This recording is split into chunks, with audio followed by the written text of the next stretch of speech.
성경에는 지혜 문학이라고 불리는 책이 3권 있습니다. 바로 잠언, 전도서, 욥기인데요.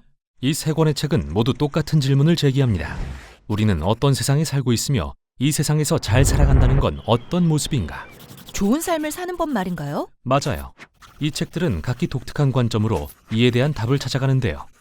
좋은 삶에 대해 완전한 성경적 관점을 얻기 위해서는 3권을 모두 이해하는 게 중요합니다. 상상력을 발휘해서 각각의 책을 인물이라고 생각해 보겠습니다. 잠언은 뛰어난 젊은 교사, 전도서는 예리한 중년의 비평가, 욥기는 경험이 풍부한 백발의 노인이라고 말이죠. 가장 먼저 잠언이라는 뛰어난 젊은 교사를 만나보겠습니다. 그녀는 그저 똑똑한 게 아닙니다. 직장, 인간관계, 성, 영성 등 모든 영역에서 현명하죠. 놀라운 통찰력이 있어서 우리 스스로는 볼 수 없는 것들을 봅니다. 매우 구체적인 조언이 필요할 때 곁에 있다면 완벽한 친구일 거예요.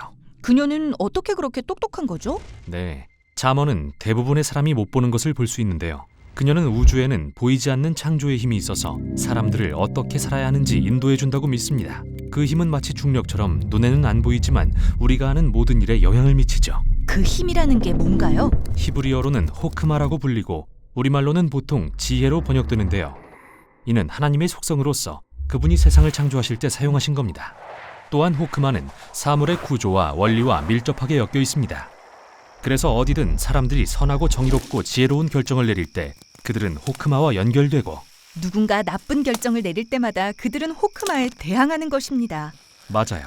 잠언 1장에서 어리석은 자의 퇴보는 자기를 죽이지만 지혜를 듣는 자는 평안히 살리라고 하는 것처럼 말이에요. 말하자면 우주의 도덕률 같은 거군요. 네, 이건 누구도 피해갈 수 없는 인과관계예요.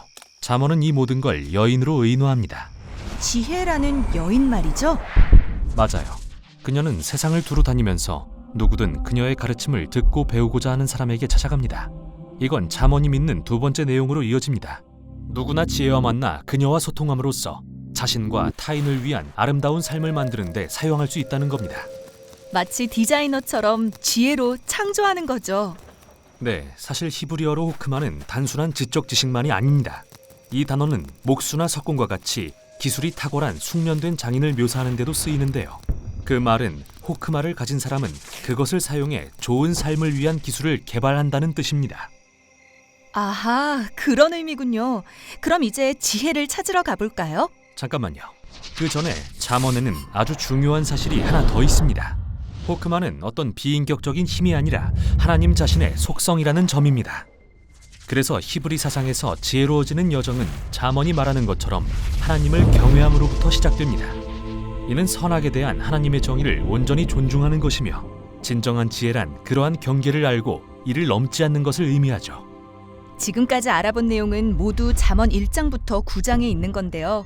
저는 잠언을 생각하면 교훈집, 그러니까 말 그대로 잠언들이 떠오르거든요. 그것도 알려주세요.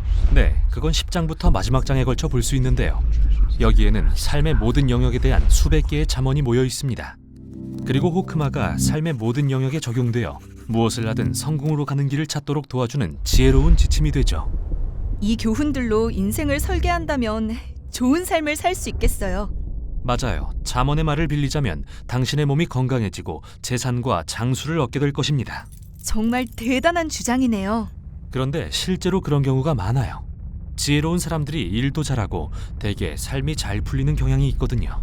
그래서 그게 바로 잠언의 약속이자 지혜입니다. 잠언은 정말 아름다운 책입니다. 하지만 한 발 물러서서 보면 어떤 사람들은 너무 단순하다고 주장할 수도 있어요. 왜냐하면 때로는 정말 지혜로운 사람에게 끔찍한 일이 벌어지고 어리석은 사람이 더 잘 살기도 하니까요. 삶이란 항상 생각하는 대로 되는 건 아니거든요. 맞아요. 그게 바로 우리가 다음 책인 전도서를 통해 지혜로운 비평가의 말을 들어야 하는 이유입니다.